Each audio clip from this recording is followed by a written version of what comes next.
Turbine फ्युएलमध्ये दर kilo मागे 2776 रुपयांनी म्हणजेच 3.3% शुक्रवारी वाढ करण्यात आली।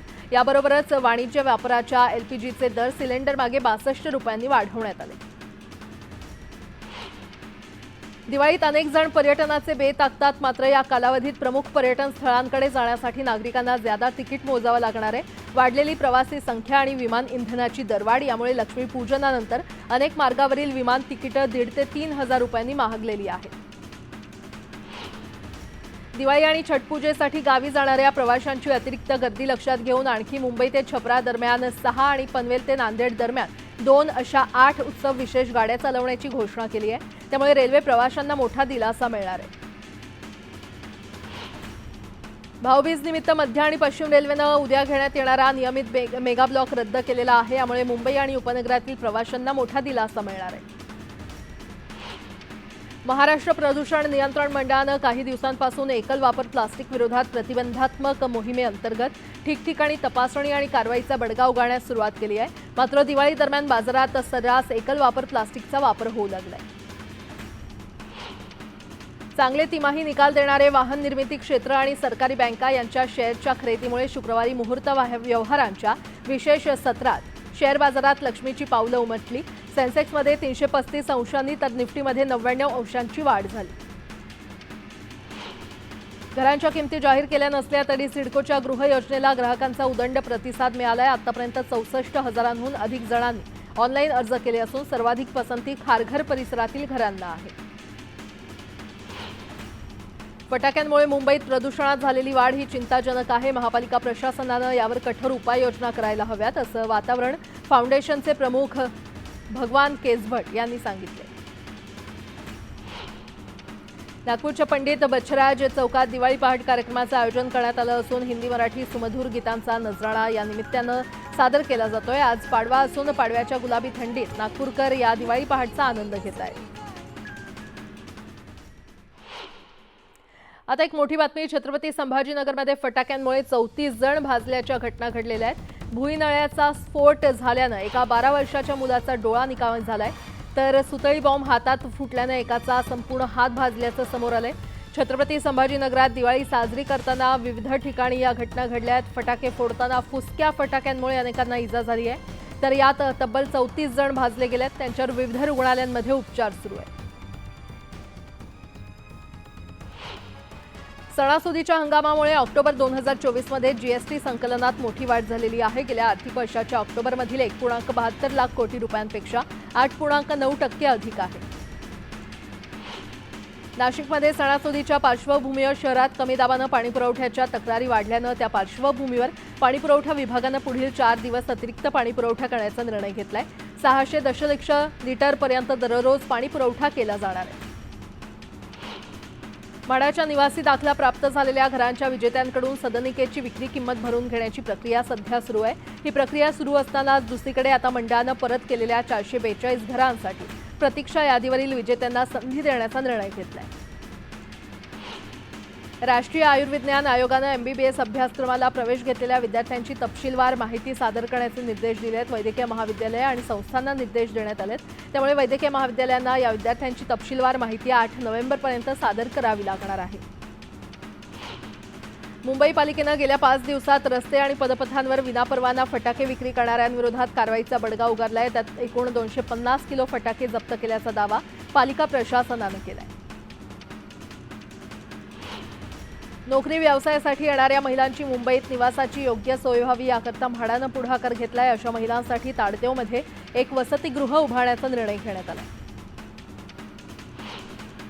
विधानसभा निवडणुकीच्या पार्श्वभूमीवर गृह विभागानं राज्यातील 28 सहाय्यक पोलीस आयुक्त दर्जाच्या अधिकाऱ्यांच्या बदल्या केल्या आहेत। त्यात मुंबई पोलीस दलातील 17 सहाय्यक पोलीस आयुक्तांचा समावेश आहे।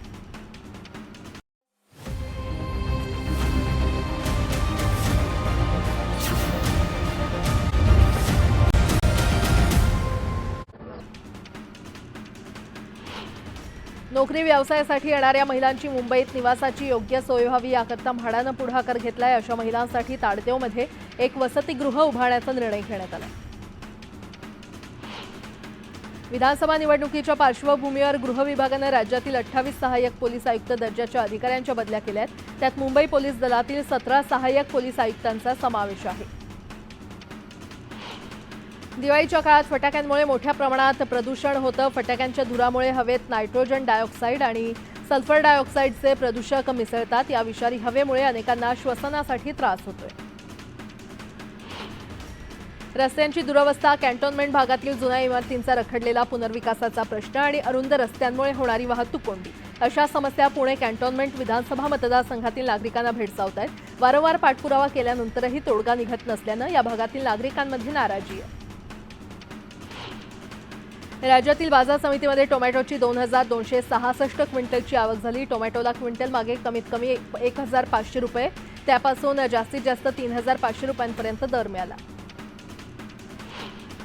दिवाळीमुळे बहुतांश बाजार समित्यांमध्ये लिलाव बंद आहेत। निवडक बाजार समितीमध्येच कांदा लिलाव होत असल्याचं चित्र आहे।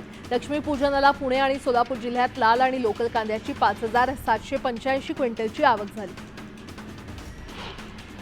दिवाळीमुळे राज्यातील अनेक बाजारात खरेदी बंद आहे, तर काही ठिकाणी कमी प्रमाणात आवक झाल्यानं खरेदी झाली आहे। 1572 क्विंटलसह परभणीमध्ये सर्वाधिक लोकल सोयाबीनची आवक झाली आहे।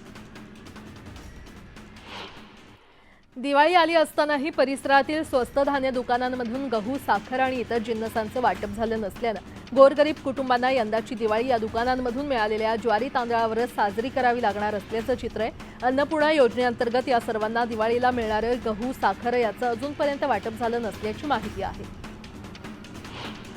सरकारनं जाहीर केलेल्या हमीभावापेक्षा 792 ते 1392 रुपये प्रति क्विंटल कमी दरानं सोयाबीन विक्री करण्याची वेळ शेतकऱ्यांवर आली आहे। शेतकऱ्याच्या गळ्यातील फास हटवायचा नाही का असा सवाल या निमित्तानं उपस्थित केला जातोय।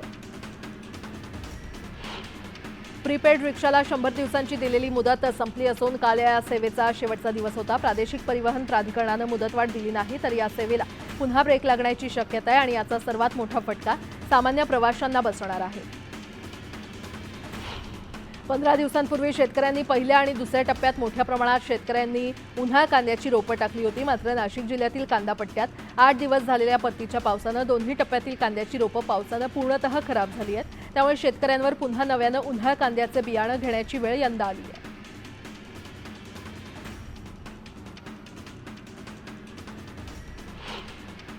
दिवाळीच्या रात्री दिल्ली एनसीआरमध्ये फटाक्यांमुळे हवेची गुणवत्ता पुन्हा एकदा खालावली आहे। फटाके जाळल्यानं प्रदूषण इतकं पसरलं की श्वास घेणं कठीण झालं। दिवाळीनंतर दिल्ली जगातील सर्वाधिक प्रदूषित शहर ठरेल अशी माहिती स्विस कंपनी IQ एअरनं एका अहवालात दिली आहे। आंध्र प्रदेशातील एलुरू जिल्ह्यातून एक धक्कादायक बातमी समोर आली आहे। सुधाकर नावाचा एक व्यक्ती आपल्या स्कूटरवर कांद्याच्या बॉम्बची गोणी घेऊन जात होता। मात्र बॉम्बची ती गोणी त्याच्या मृत्यूचं कारण ठरली। गोणीमध्ये अचानक स्फोट झाल्यानं त्याचा मृत्यू झालाय। जम्मू काश्मीरच्या बडगाममध्ये दहशतवाद्यांनी पुन्हा काश्मीरी मजुरांना लक्ष्य केलं। मजमा भागात 2 मजुरांना गोळ्या झाडण्यात आल्या।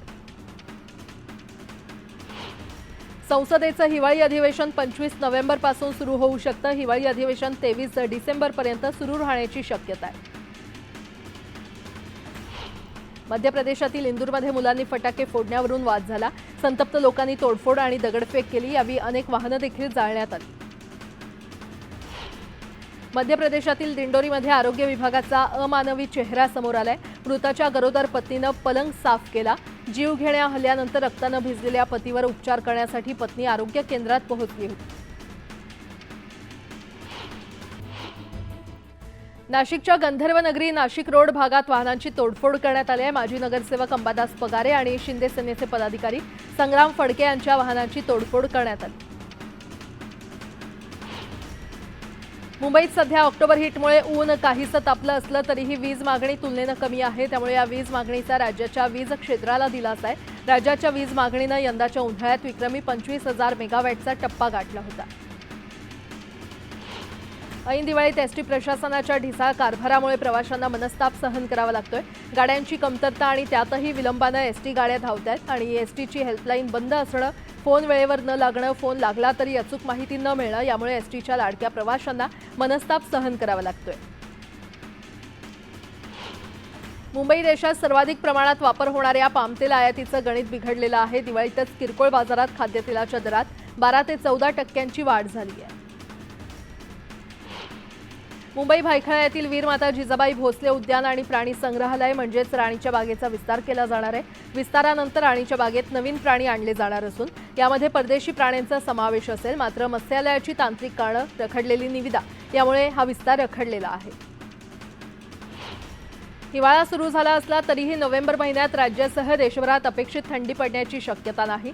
तामिळनाडूच्या किनारपट्टीलगत कमी दाबाचं क्षेत्र तयार होऊन मध्य आणि दक्षिण भारतात सरासरीपेक्षा जास्त पाऊस पडण्याची शक्यता आहे। विमानाचं इंधन म्हणून प्रचलित